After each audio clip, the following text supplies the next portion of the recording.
This is an art attack. This is an art attack. This is Art Attack.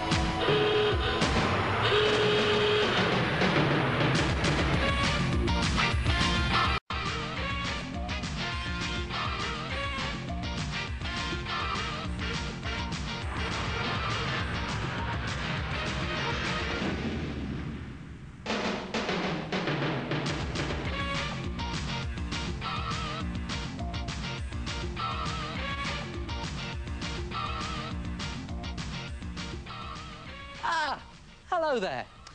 Are you fed up with people snooping around your wardrobe? You know, tidying it up, borrowing your clothes, then scare them off with one of these. A horror hanger. Ooh. Come and have a look at this. Take a big cardboard box and cut off the two biggest sides. And onto one of the sides, draw a horror head. Now, you have to make it roughly the same size as your own head. But hopefully it won't look anything like your own head. In fact, you could copy your favourite comic strip character or horror character off the telly. But you have to make a nice big long neck that's almost the same size as the head. And then put in the rest of the horrible detail on your face, cut it out, and you'll have something that looks like that. Look at that. Ugly mug. Put that to one side, and then on the other sheet, draw around your fingers like that, but don't spread your fingers too far apart, just enough to get the pen in between them, and go all the way down your arm, both sides like that, and join them up there like that. Do two of them, cut them out, and you'll have something that looks like that. Now, the idea is to pop a hole through the end of both arms. Do this with a sharp pencil, be very careful, in through the cardboard and into a bit of sticky tack to protect the furniture. And then just place your cardboard hand down like that. Tear out some old magazine pictures, just pages from the old magazine, just twist them into a long, thin twist like that, and just place them down onto your hand, along the finger, and then along the arm, like that. Do all 5 fingers in the same way, again, with old pieces of magazine, and you'll have something that looks like that, and it's a gnarled old hand. Then mix some PVA glue with some water, 2 parts glue, 1 part water, and yes, you've seen me do this before, slop on the glue over your gnarled, twisted fingers, and then place the tissue paper or loo roll on the top, and just slop on another bit of PVA glue. And go over the whole of your hand, covering all the fingers, front and back, both hands, and when you've finished, leave it to dry, and you'll have something that looks like that. And look at this. The PVA glue and tissue paper have gone rock solid, and whatever you do, don't cover those 2 holes.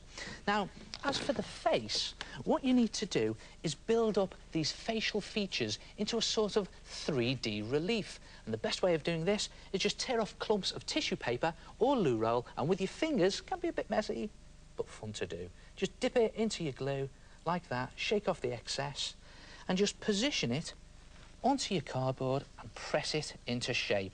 And as you're pressing it, the tissue paper sort of disintegrates into a pulp, and you can just get it into position. It doesn't matter if you go over your design, because the idea is to build up all these facial features with tissue paper, then cover the whole thing in 1 layer of tissue paper, front and back, and when you've finished, you'll have something that looks like that.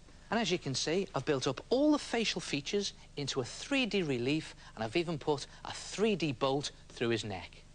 And just bring the hands back in, like that, and now it's time to paint them. And you can do this with poster paint or acrylic paint. It's always the good fun bit, this, isn't it? Now make it as horrible as you possibly can, and you can see here I'm just slopping on some gruesome green. And you can take a bit of time doing it, just go over all the fingers, both hands, even do the fingernails. And do the same on your face, make your face as horrible as you possibly can. Put in all the detail, and when it's finished, your face will look something like that. Look at that. And I've done red lips there, I've even put the scar in. Ooh, I've got the eyes, and I've even put some silver pen on here for the bolts. As for the hands, well, I've put the fingernails in, and just through these holes here, I've attached 2 lengths of string. I've tied them to a coat hanger so that they dangle like that. Then the difficult bit. Take a sweatshirt or a t-shirt or an old pullover, and the idea is to just thread your horror hands down the sleeves and pop them out the other end. And there's one of them, like that, a perfect fit. And then the other one down the other sleeve, like this. It can be a little tricky to do. It's a bit like getting dressed in the dark using someone else's hands. Horror hands at that. And out come the fingers. There they are. And again, another perfect fit. And then you have to attach your coat hanger into your shirt like that. Just hang it on like you normally would. And then just put your head inside and simply tape it into position. Now, I'm just going to do it very quickly here to show you. You can take a little bit more time to do it. Do it carefully. Put a lot of tape on so that when you pick it up, there you have a horror hanger. And then you can hang it up in your wardrobe. This way, master. And if you tie a loop of string or wool to the bar in your wardrobe first, it just makes it easier to hang in. And there it is. Look at that. And there's loads of different designs you can do. You could do a skeleton design, or you can even do a werewolf design, complete with woolly fur. Try it yourself. A horror hanger, guaranteed to scare off unwanted intruders.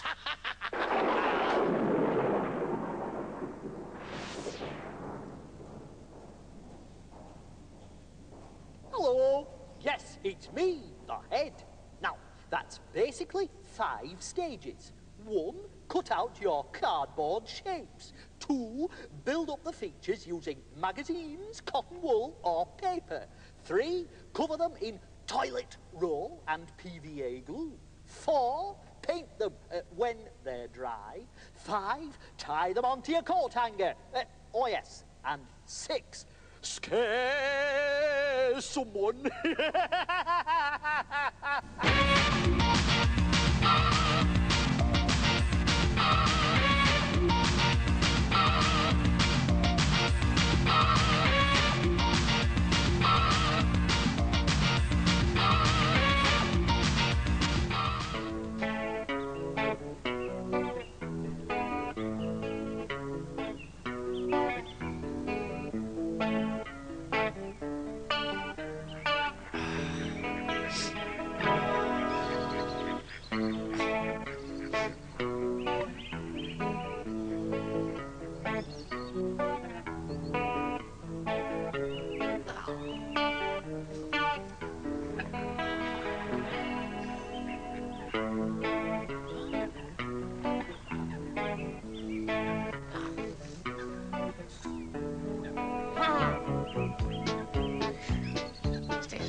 This is a big heart attack.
I think that picture can best be summed up in just 3 words.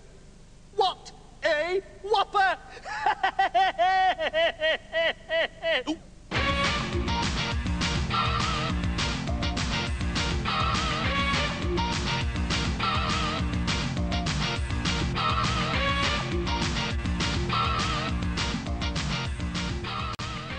You know, if you think about it, there must be thousands of different types of lettering. Well, for a start, take a look at this lot. Have you ever thought of inventing your own lettering? You know, design your own alphabet. Well, you have to start by inventing a style for your letters. So, OK, I'm going to do an alphabet where the letters are sharp and pointed and there's no curves. So it's not as hard as it sounds. Watch this. There's the A. That's quite easy. Now, the B is a little bit harder because you usually have curves on a B, but I'm just going to make them spiky and sharp like that. Now, I start to get a bit into trouble here when I come to the C, because normally that's just one big curve. But if I just do it 2 sharp points like that, and after the C, I can do anything. Let's do the D. That's quite easy because, again, it's just a point. It looks sort of space age, or maybe Egyptian, this writing. And then E, that's like this, with just these sharp prongs on.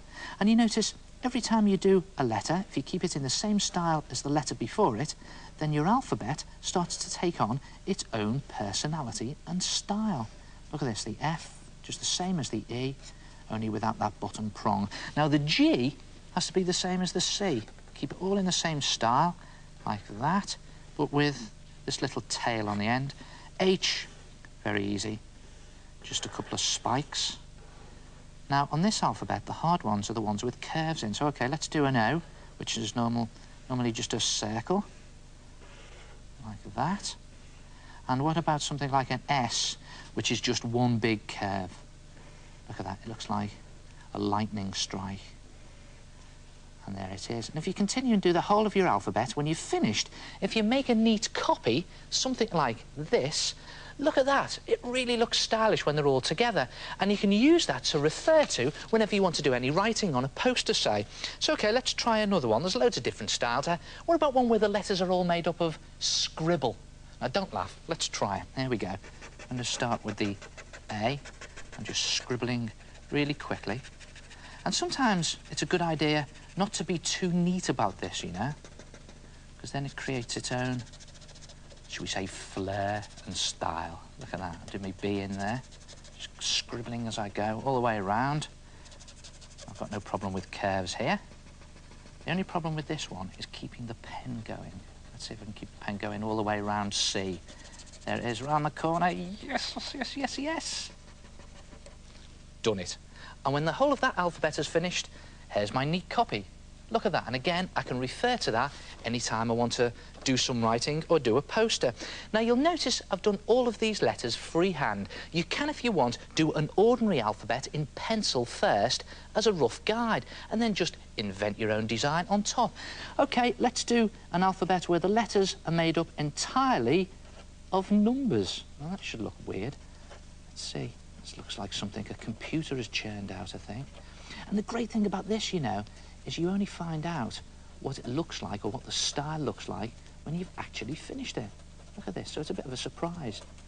I don't know what this is going to come out like at all. So there it is, 28, 29, 30, 31, 32, 33, 34. That looks really good. And the whole alphabet together looks something like this. Look at that. Does look like it's come out of a computer, doesn't it? So, OK, here's a challenge for you. What does an alphabet look like where all the letters are made up entirely of dots or stars? Well, I don't know the answer. I haven't done it yet. You try it. Try it yourself. Design your own alphabet. I have invented my own alphabet. It has taken a few weeks of hard work, but I have to tell you that I am proud of it. Hey, you've got to see this. Great, isn't it? I should have it finished next year.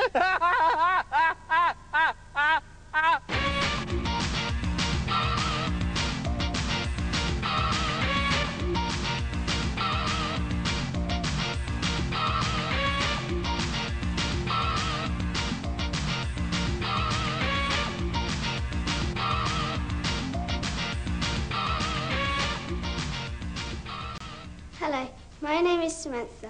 I cut out some pieces from 3 photographs of myself and stuck them on a piece of paper.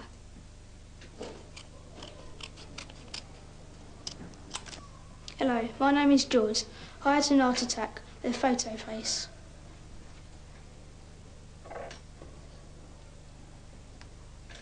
Hello, my name's Joanna. I used 3 photographs for this picture. As I was smiling in one of the photographs, I decided to use my teeth because they look like a skull. Hello, my name's Chloe. I made this picture by cutting up 3 photographs of me and sticking them together. These photographs are all taken at different points of view. Wow, what a bunch of ugly mugs. Great idea, though, and great fun to do. Just take any 2 pictures of any 2 faces as long as they are different. Now, you can use ordinary photographs, or you can use cutouts from magazines. What about animal pictures, or even comic strip characters cut out from comics? Now, here's my 2, and it's just a case of cutting them up, selecting the particular features that you think will go together in a funny way. And look at this, all ready to go. And then it's just a case of mixing and matching. Now, I think what I'll do is I'll pull the ear round there, and then the monkey's head round the top there like that, so it looks like her hairline. And then we put another ear there. And what about this? The monkey's nose. Put that on there. That looks terrible. And what about the 2 eyes? Let me see. Quite fiddly there, so I'll just pick them up. Put one on there like that, and one on there like that. And just adjust the positioning, and when you're happy with them, stick them down onto a piece of backing paper. And there you have an ugly mug. And it really is, isn't it? Look at that. And of course, there's loads of different types of ugly mugs you can do, but just remember, 2 photographs as long as they're different. See if you can guess who these ones are. Look at that one. Any idea? Well, I'll tell you, it's the Joker out of Batman mixed with a hare. Ugly, huh? And what about this ugly bunch? 2 famous cartoon characters. Any idea? Nah, it's a difficult one, that. OK, what about the... Hold on, how did that get in there? That's the presenter of Art Attack mixed with a baby. Very funny. What an ugly bunch, eh? Try it yourself. Ugly mugs. And I'll see you next time. Ta-ra.